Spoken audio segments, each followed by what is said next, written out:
Marty. Hi, it's Viki. I'm sorry, we obviously missed each other last night.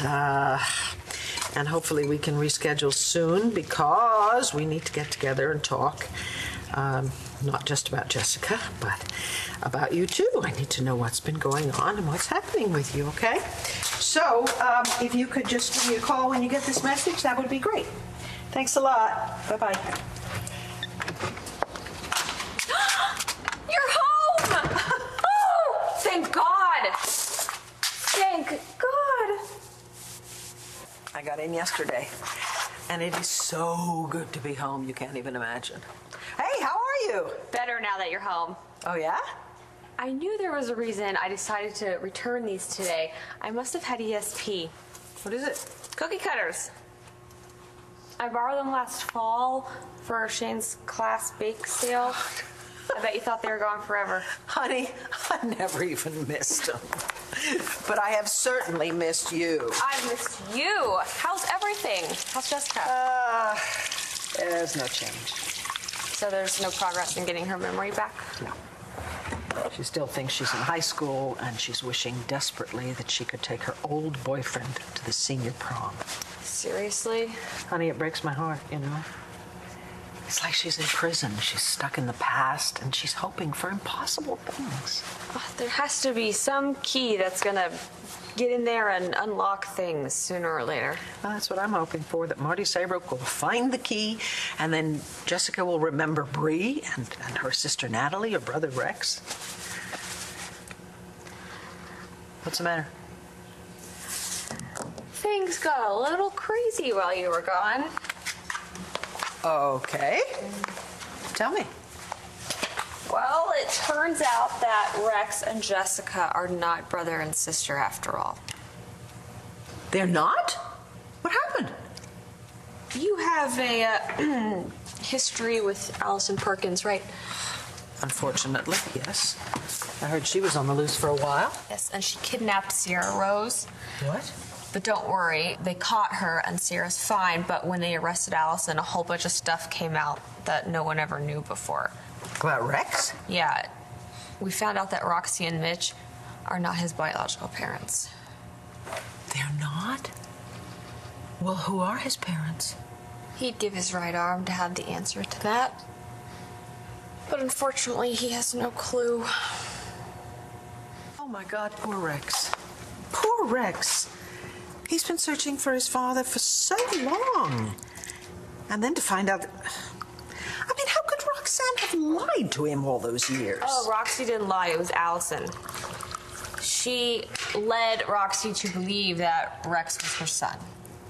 You mean Roxy didn't know? No, she had no idea. Well, that's awful. I mean, that's really awful. For both of them. Mm-hmm. Well, how's Rex dealing with this?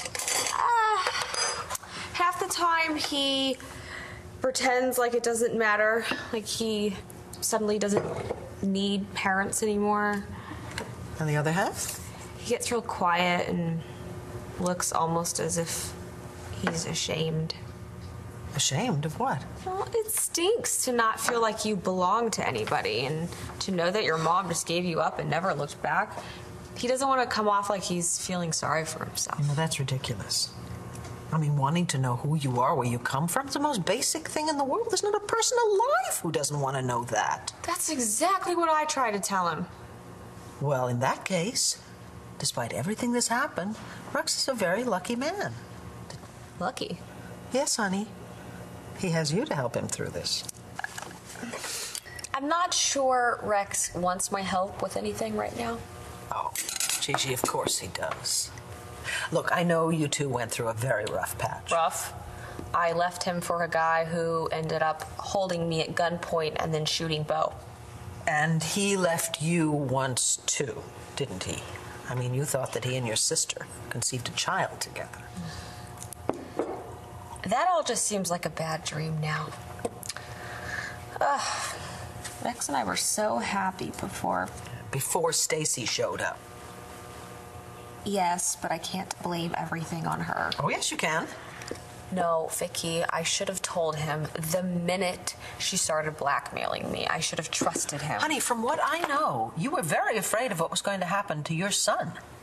And that was Stacy's trump card, because she knew you would do anything to save your child. Okay, but still... No, there are no buts, okay? No buts.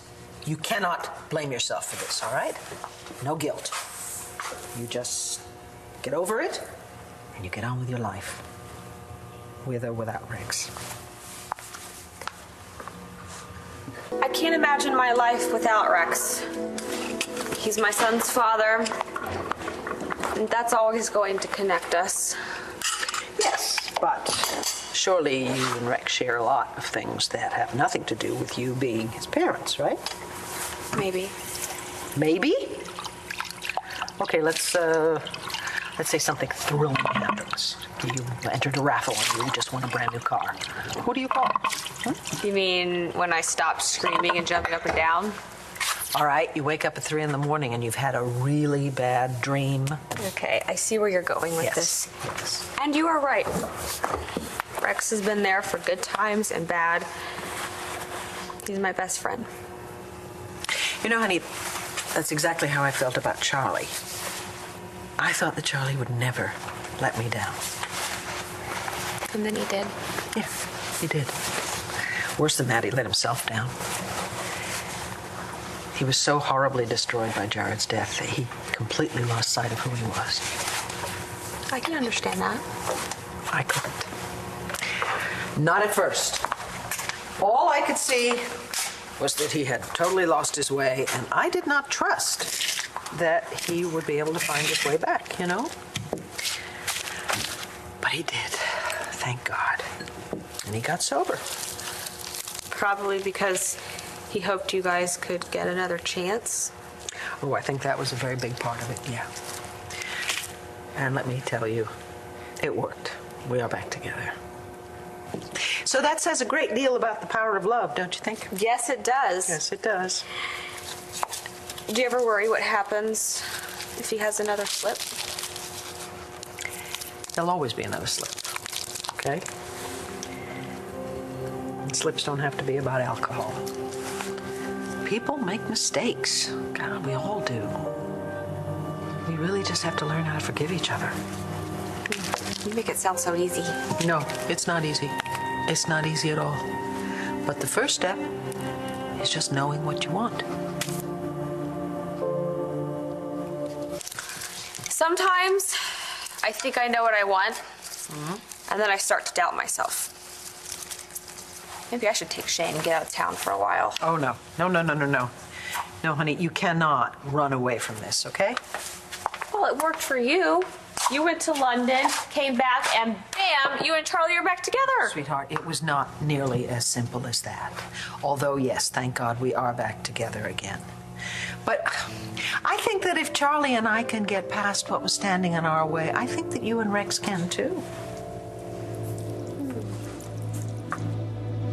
A friend of yours. Gee, I don't have all the answers, and what's right for Charlie and me may not be right for you and Rex. I do think, however, that you two have a very strong foundation to build on. There are just so many things that Rex doesn't have the answers for right now. I just don't see how he can even start to think about his future when his past is this huge mystery. Well, if anyone can help him through it, it's going to be you. Hey!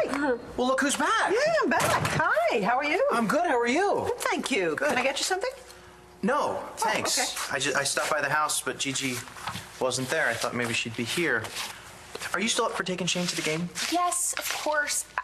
I just, sorry I didn't leave you a note. I just came here to return some cookie cutters, and I ran into Viki.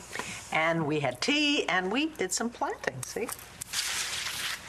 Well, we were just going to take Shane to the game, but if you guys want to No, we're gonna go. I've been really looking forward to this. Okay. Well, Peanuts and Cracker Jack, here we come. Welcome home, Viki. Thank you. Best feeling in the world, knowing where you belong.